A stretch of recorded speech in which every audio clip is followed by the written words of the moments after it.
Luckin Coffee's quick development in the Chinese coffee market is a miracle.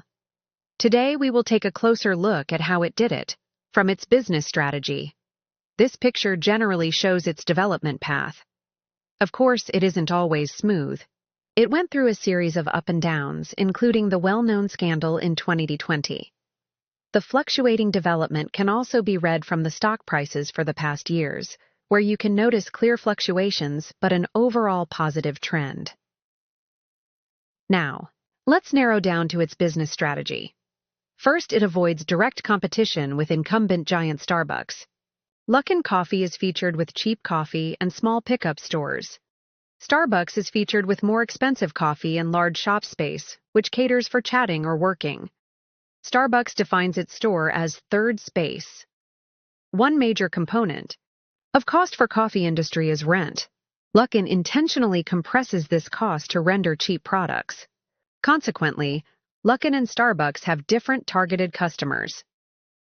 This product differentiation implied in low-price strategy helps Luckin to gain more market shares. However, there are competitive rivals entering the market, including Coty, so Luckin continues its pricing strategy.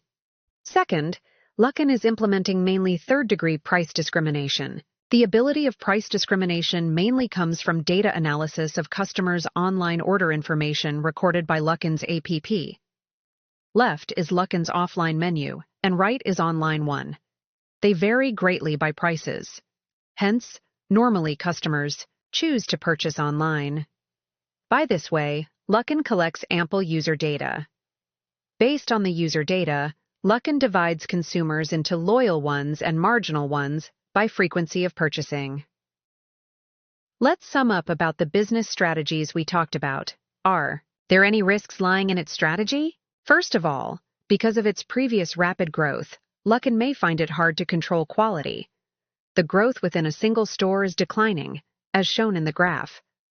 Second, it could be quite hard for Luckin to build consumer trust in overseas market as a new entrant competing with market giants like Starbucks. Third, there are so many unpredictable factors when competing with rivals for profits and benefits, like rivals' technology innovation.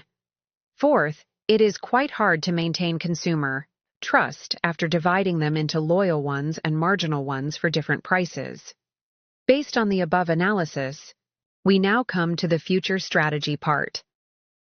First, we suggest Luckin going back to low-price strategy to compete in the short term. But its promotion may be more targeted and more innovated, not just limiting to the new consumers of the brand. Second, introduce more product options.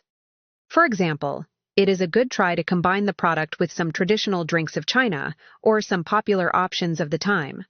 Third, it would be a large reduction of costs if Luckin could invest more into supply chain optimization, like increasing the automation. Fourth, set different emphasis on mainland and overseas markets. One should focus more on quality, while the other one on efficiency. The store numbers differ a lot for mainland and overseas markets, indicating different development stages. There will be large room for expansion in overseas markets, like the Singapore market, if Luckin could seize the opportunity and expand the market share. Thanks for watching.